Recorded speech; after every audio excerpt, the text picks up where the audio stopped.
Bonjour mes frères et sœurs dans le Seigneur, je suis encore dans la joie d'être encore ensemble avec vous. Donc aujourd'hui j'ai pensé partager avec vous mes frères les miracles de Jésus-Christ. On va parler d'un grand thème et je te conseille mon frère d'être accroché jusqu'à la fin. Tu ne dois pas manquer une partie de ce grand thème que nous allons développer à partir de maintenant. Les miracles de Jésus-Christ de Nazareth. Et je prie le Seigneur qu'à travers ce thème, ce grand thème, qu'un miracle se passe dans ta vie, que Dieu fasse quelque chose dans ta vie, que tu puisses voir, que tu puisses contempler la main de Dieu dans ta vie à travers ce grand thème. Donc je te conseille d'être abonné si tu n'es pas encore abonné afin que tu ne puisses pas manquer une partie de ce grand thème que nous allons développer en plusieurs jours. Allez par tout le monde et prêchez la bonne nouvelle à toute la création. Celui qui croira et qui sera baptisé sera sauvé, mais celui qui ne croira pas sera condamné. Cette bonne nouvelle du royaume sera prêchée dans le monde entier pour servir de témoignage à toutes les nations. Alors viendra la fin. Heureux celui qui lit et ceux qui entendent les paroles de la prophétie et qui gardent les choses qui y sont écrites, car le temps est proche. Ces paroles sont certaines et véritables. Et le Seigneur, le Dieu des esprits des prophètes, a envoyé son ange pour montrer à ses serviteurs les choses qui doivent arriver bientôt. Et voici, je viens bientôt, et ma rétribution est avec moi pour rendre à chacun selon ce qu'est son œuvre. Moi, Jésus, j'ai envoyé mon ange pour vous attester ces choses dans les églises. On va introduire ce grand thème, les miracles de Jésus, par ce passage, Jean chapitre 20, à partir du verset 30 et 31, nous allons lire donc ces deux versets. La Bible dit ceci. Jésus a fait encore en présence de ses disciples beaucoup d'autres miracles qui ne sont pas écrits dans ce livre. Mais ces choses ont été écrites afin que vous croyiez que Jésus est le Christ, le Fils de Dieu, et qu'en croyant, vous ayez la vie en son nom. Amen. Parole du Seigneur. Donc ici, Jean nous parle ici que on a écrit tout ce que Jésus a fait. Ils ont écrit les miracles de Jésus pour un but. Le but c'est quoi? Qu'on puisse croire que Jésus-Christ est le Messie et le Christ, le Fils de Dieu, et qu'en croyant en lui, qu'on puisse avoir la vie éternelle. Mes frères, un miracle c'est quoi? Un miracle c'est quelque chose d'extraordinaire, quelque chose qu'on ne peut pas expliquer. Notre Dieu que nous prions, c'est quelqu'un qui fonctionne avec le miracle. Notre Dieu fonctionne toujours avec les miracles. Et moi je bénis le Seigneur parce que j'ai vu beaucoup de miracles de Dieu dans ma vie. Je bénis le Seigneur et je veux encore voir encore plusieurs miracles dans ma vie. Pour moi, je veux vraiment vivre les miracles de Dieu jusqu'à ce que je veux terminer ma vie sur la terre. Voyez mes frères, et nous savons tous mes frères que tout le monde veut voir les miracles de Dieu. Tout le monde veut voir la main de Dieu dans sa vie. Tout le monde veut voir vraiment que quelque chose se passe dans sa vie, mes frères. Nous sommes tous confrontés à plusieurs problèmes et à travers ces problèmes, on a besoin de voir la main de Dieu. On veut voir un miracle dans notre vie, c'est très important. Et le but du miracle de Dieu, c'est que les gens puissent croire que Jésus-Christ est le Messie, le Fils de Dieu, le Christ, le Fils de Dieu. Il est venu dans ce monde afin que nous ayons la vie éternelle. Si Jésus-Christ faisait des miracles, c'était pour un but. Il voulait que les gens puissent croire en lui, les gens puissent croire que oui, il est vraiment le Messie. Vous allez voir mes frères et sœurs que Jésus-Christ a opéré plusieurs miracles. C'était pour que les prophéties s'accomplissent, pour que les gens puissent comprendre qu'il est vraiment le Messie, l'envoyé de Dieu, le Fils de Dieu qui est venu dans ce monde, pour que le monde entier soit sauvé à travers lui. Donc les miracles que Jésus opérait, c'était pas pour rien, c'était pour un but. Les gens puissent croire qu'il est le Fils de Dieu, le Messie, le Fils de Dieu, et que en croyant en lui, les gens puissent être sauvés, les gens puissent avoir la vie éternelle. Donc on va commencer par un passage biblique. On va voir le premier miracle qui se trouve donc dans Matthieu chapitre 8, le verset 1 à 4. Lisons le premier miracle. Lorsque Jésus fut descendu de la montagne, une grande foule le suivit, et voici un lépreux s'étant approché, se prosterna devant lui et dit: Seigneur, si tu veux, tu peux me rendre pur. Jésus étendit la main, le toucha et dit, je le veux, sois pur. Aussitôt, il fut purifié de sa lèpre. Puis Jésus lui dit: garde-toi d'en parler à personne, mais va de montrer au sacrificateur et présente l'offrande que Moïse a prescrite afin que cela leur serve de témoignage. Amen. Parole du Seigneur. Donc là, nous sommes sur le premier miracle. Nous allons voir donc le premier miracle que Jésus-Christ accomplit ici, mes frères, c'est la guérison d'un lépreux. Un lépreux, mes frères et sœurs. Donc ça, c'est très important que vraiment ce message te donne la foi. Que Dieu puisse faire un miracle dans ta vie à travers ce grand thème, les miracles de Jésus-Christ. Et Jésus entre donc, il a quitté bien sûr, il est descendu de la montagne et une grande foule le suivait. C'est normal parce qu'il faisait des miracles. Les gens avaient besoin de voir les miracles de Dieu. Comme aujourd'hui, les gens cherchent Jésus. Les gens prient parce qu'ils ont besoin de voir la main de Dieu dans leur vie. Ils ont besoin de voir le miracle de Dieu dans leur vie. C'est normal, c'est tout à fait normal parce que le Dieu que nous prions, c'est un Dieu qui fonctionne avec le miracle. C'est un Dieu des miracles, mes frères. C'est un Dieu puissant. Il fait des miracles, mes frères. Et que c'est normal que la foule puisse suivre Jésus. Pourquoi? Parce qu'ils avaient l'information que Jésus avait la possibilité de guérir. Jésus-Christ avait la solution de n'importe quel problème de ta vie. Il pouvait résoudre ton problème. Voilà pourquoi la foule suivait Jésus. Un lépreux, mes frères, c'était des gens qui étaient négligés. En cette époque-là, c'était des gens qui étaient isolés même. C'était des gens qu'on isolait. C'était des gens qui étaient écartés de la société. C'était des gens, mes frères, qu'on n'avait plus d'importance. On leur portait plus d'importance parce que c'était comme des morts vivants, mes frères. Et quand tu t'atteins de cette maladie, la lèpre, si tu es comme un mort vivant, tu n'as plus de valeur. Tu es écarté de la société. C'est fini. Les gens t'abandonnent. Il y a les amis qui étaient avec toi. C'est fini. Au revoir. Quand tu es atteinte de cette maladie-là, c'était fini, mes frères et sœurs. Et ce lépreux-là s'approche de Jésus parce qu'il avait entendu, il savait que Jésus-là, que j'entends là, il a le pouvoir de faire quelque chose dans ma vie. Et qu'est-ce qu'il va faire? Il va s'approcher de Jésus. Alors, mon frère, ma soeur, c'est pour te dire quoi? Quelle que soit ta maladie, même si tu es négligé, même s'il n'y a plus de l'espoir, parce que la lèpre, là, mes frères, quand tu atteins de cette maladie-là, c'est fini. Hein? Il n'y a plus d'espoir et il y a plus de chances, plus de probabilité que tu meurs avec ta maladie. C'était fini pour ce genre de personnes-là. Mais qu'est-ce que ce lépreux-là va faire? Il a entendu parler de Jésus et il va s'approcher de Jésus. Mais comment il va s'approcher de Jésus pour déclencher le miracle de Dieu dans sa vie? Comment il s'approche de Jésus? Écoutez, mes frères, s'étant approché, se prosternant devant lui, se prosterna devant lui, se prosterna devant lui, il se prosterna devant Jésus. Le lépreux se prosterne devant Jésus. Il reconnaît la valeur de Jésus, il reconnaît l'autorité de Jésus, il reconnaît que Jésus-Christ est Seigneur, il reconnaît que Jésus a le pouvoir de l'aider. Voilà pourquoi, frères et sœurs, tu dois savoir une chose. Quand tu t'approches de Dieu, quand tu t'approches de Jésus, quand tu t'approches de Dieu, il y a une attitude que tu dois avoir, frère. Et si tu es orgueilleux, tu viens à Dieu avec ton orgueil, ça sera compliqué que tu vois la main de Dieu. Tu dois te rabaisser, frère. Tu dois t'humilier. Regardez ce lépreux-là. Il vient se prosterner devant Jésus-Christ. Voilà pourquoi, frère, ce sont des stratégies à pratiquer pour voir la main de Dieu, pour déclencher le miracle de Dieu dans ta vie. Tu dois te rabaisser. Tu dois t'humilier. Tu dois te prosterner. Tu dois reconnaître que Jésus est élevé au-dessus de tout. Tu dois comprendre, frère, cela. Et tant que tu ne comprends pas cela, tu ne verras pas la main de Dieu. Il y a des gens, parfois, tu te présentes devant l'homme de Dieu, tout orgueilleux, tu minimises parfois l'homme de Dieu, tu n'accordes pas de la valeur à l'homme de Dieu.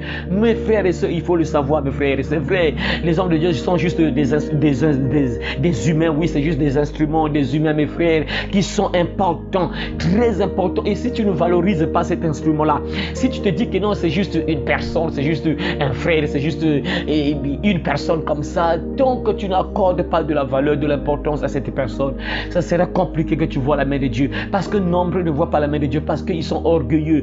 Ils s'approchent de l'homme de Dieu avec l'orgueil. Lui se dit que non, bon, c'est juste un petit, c'est juste, et bon, tu minimises l'homme de Dieu, tu minimises l'instrument de Dieu. Ça sera difficile que tu puisses voir la main de Dieu. Il faut se rabaisser, il faut t'humilier, mon frère. Que tu as besoin de quelque chose. Imaginez, mes frères, nous, la nature nous éduque même. Quand tu as besoin de quelque chose, tu vas voir que la personne va s'humilier, la personne va se rabaisser, la personne va avoir une attitude pour chercher cette chose-là. C'est la même chose pour Dieu. Quand tu t'approches de Dieu, tu as besoin que Dieu puisse faire un miracle dans ta vie. Mais comment tu t'approches de Dieu? Est-ce que tu t'humilies, mon frère? Il y a des gens qui sont tellement orgueilleux. La Bible déclare, si tu es orgueilleux, Dieu te rabaisse. Celui qui s'élève sera abaissé et celui qui s'abaisse sera élevé. Donc il faut s'abaisser, il faut se rabaisser devant Jésus, il faut s'humilier, il faut vraiment s'humilier, frère. Et c'est là où tu verras la main de Dieu. Et ce lépreux-là s'humilie, se prosterne devant Jésus-Christ. Et qu'est-ce qu'il va maintenant dire, mes frères?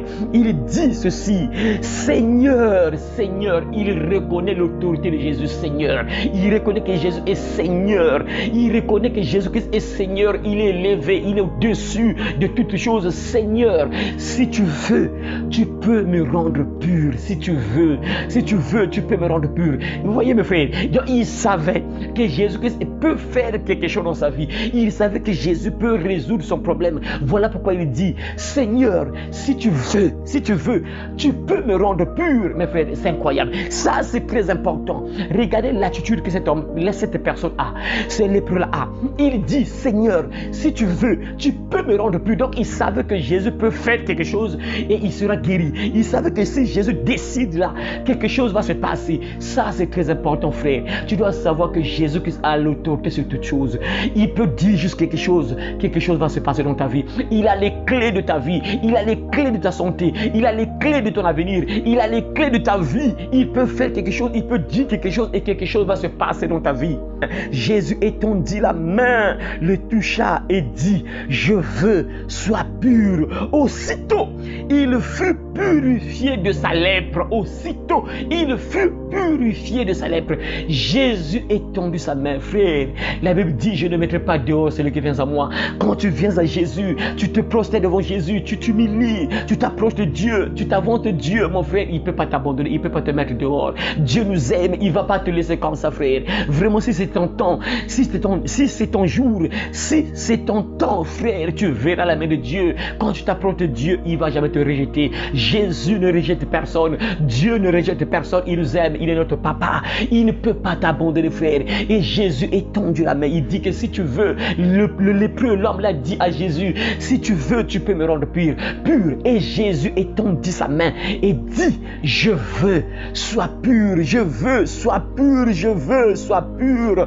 Et la Bible dit: Aussitôt, la lèpre le quitta, mes frères. C'est ça. Jésus veut ton bien, frère. Il veut ton bien. Il veut que tu sois guéri, mon frère. Tu es malade. Tu vis des problèmes compliqués. Jésus veut ton bien. Il veut toujours notre bien. La Bible déclare: Je connais les projets que j'ai formés pour vous, dit l'Éternel. Projets de bonheur et non de malheur, afin de vous donner un avenir et de l'espérance. Dieu veut notre bien. Jésus-Christ, dès qu'il a entendu ça, il a étendu sa main. Il n'a pas abandonné, mes frères. Il n'a pas rejeté comme les autres qui l'avaient rejeté. Le pauvre, il était rejeté. Il n'avait plus d'avis, peut-être. La famille l'avait déjà négligé sûrement. Mais Jésus ne l'a pas négligé. Jésus l'aime. Il va étendre sa main sur l'homme. Il étend sa main sur l'homme et il dit: Je veux que tu sois pur. Et la Bible dit: Aussitôt, la lèpre le quitta. Mes frères, Jésus fait encore des miracles instantanés. Dieu guérit encore, mes frères. Il te suffit de voir la foi. Il te suffit de te rabaisser, de t'approcher de Dieu. La Bible dit: Approchez-vous de Dieu et il s'approchera de vous. Approche-toi de Jésus. Invoque Jésus. Viens à Jésus, même si les gens t'ont rejeté, les gens te négligent, les gens ne t'accordent plus de l'importance, tu n'as plus de valeur. Mais Dieu t'aime toujours. Lui, il t'aime toujours. Il peut faire quelque chose dans ta vie. Alors approche-toi de Jésus. Viens devant Jésus. Prosterne-toi devant Jésus. Viens t'humilier devant Jésus et tu verras ce qu'il fera dans ta vie, frère. Il n'a pas rejeté cet homme-là qui était rejeté par la société. Jésus va étendre sa main sur lui et il lui dit: Je veux que tu sois pur. La Bible déclare aussitôt, la lèpre le quitta. Mon frère, Dieu est encore vivant. Jésus fait encore la même chose. Il peut encore te guérir, mon frère, quelle que soit ta maladie. Il peut te purifier, quelle que soit cette maladie que tu traverses, quelle que soit cette maladie qui coule à toi. Il peut enlever ça. Jésus peut enlever, il peut détruire cette maladie de ton corps.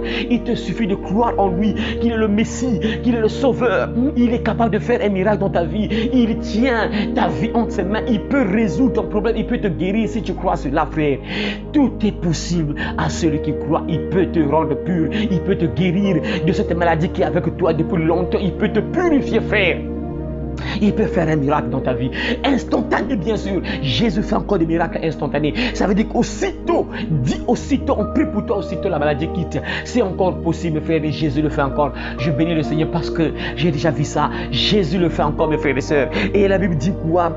Puis Jésus lui dit: Garde-toi d'en parler à personne, mais va te montrer au sacrificateur et présente l'offrande que Moïse a prescrite afin que cela leur serve de témoignage. C'est ça. Et Jésus va dire un peu à cet homme-là, écoute, va montrer l'offrande au sacrificateur pour que ça leur serve de témoignage, qu'ils comprennent que je suis le Messie, qu'ils comprennent que je suis l'envoyé de Dieu, je suis le Messie, le sauveur du monde, mon frère, ma soeur. Alors, à travers ce message, frère, j'espère que tu crois que Jésus-Christ est Seigneur. Il peut te guérir. Garde la foi en Jésus. Il peut faire un miracle dans ta vie. Il peut te purifier. Il peut guérir ta maladie. Il peut enlever cette maladie qui est collée à toi, frère et sœur. Crois en Jésus. Alors, je prie que le Seigneur touche ton corps. Je prie que le Seigneur étende sa main sur toi afin qu'il libère de cette maladie qui est collée à toi depuis longtemps. Cette maladie doit quitter ton corps. Je brise le pouvoir de cette maladie qui est en toi depuis longtemps. Je brise le pouvoir de toute maladie qui a pris le contrôle de tes organes. Ça fait des mois, ça fait des semaines, des années que cette maladie obéisse et quitte ton corps. Libère le corps de l'enfant de Dieu. Libère le temple du Saint-Esprit au nom de Jésus. Toute maladie doit obéir à Jésus. Toute maladie doit fléchir devant Jésus. Que cette maladie qui te ronge depuis longtemps libère ta vie. Que cette douleur qui te ronge depuis longtemps, depuis des semaines, des mois, libère ton corps au nom de Jésus. Sois guéri, mon frère, maintenant au nom de Jésus. Reçois la guérison divine venant de Jésus de Nazareth, lui qui a l'autorité sur toutes choses. Que tu sois guéri maintenant. Reçois la guérison divine au nom puissant de Jésus de Nazareth. Merci Père Céleste, parce que tu touches le corps de mon frère, de ma soeur qui est malade, et donne-lui la guérison, Seigneur notre Dieu, afin que mon frère puisse glorifier ton nom, afin que ma soeur puisse élever ton nom, Seigneur. Manifeste-toi puissamment dans sa vie, Seigneur. Que mon frère puisse expérimenter ta puissance, Seigneur, qu'il puisse voir ta main à l'œuvre maintenant, et qu'il témoigne ton nom, qu'il témoigne ta puissance, Seigneur notre Dieu. Merci, Seigneur, parce que tu as touché le corps de mon frère, de ma soeur qui était malade. Merci parce que tu fais disparaître cette douleur au nom de Jésus de Nazareth. Merci, Père, parce que tu purifies mon frère de toute maladie. Tu nettoies ses organes. Tu libères mon frère, ma soeur, de n'importe quelle maladie qui avait pris le contrôle de son corps. Gloire à toi, Seigneur. Honneur à toi aujourd'hui, à jamais, au nom puissant de notre Seigneur et Sauveur, Jésus-Christ de Nazareth. J'ai demandé toutes ces choses. Amen. Alors, frères et sœurs, garde la foi que en faisant cette prière, crois que la guérison est entrée dans ton corps. Crois que tu es guéri. Crois que la maladie quitte. Crois que la douleur disparaît. Crois que ces douleurs disparaissent de ton corps et tu verras la main de Dieu, parce que Jésus-Christ t'aime. Il est le même hier, aujourd'hui, éternellement. Alors crois à cette parole. Alors je te conseille, si tu n'es pas encore abonné, d'être abonné et de suivre toutes les autres parties que nous allons développer. Ce grand thème, les miracles de Jésus. Tu vas entendre beaucoup de choses et tu vas apprendre beaucoup de choses à travers ce thème. Tu vas découvrir comment s'approcher de Dieu pour déclencher les miracles de Dieu. Tu verras ce que Dieu est capable de faire dans ta vie également, quel que soit ton problème, quel que soit ton problème. Alors je vous dis donc, mes frères et sœurs, à très bientôt, si Jésus-Christ ne revient pas tout de suite. Amen.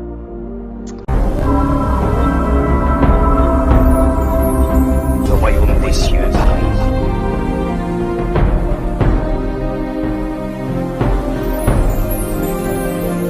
Repentez-vous, car le royaume des cieux est proche.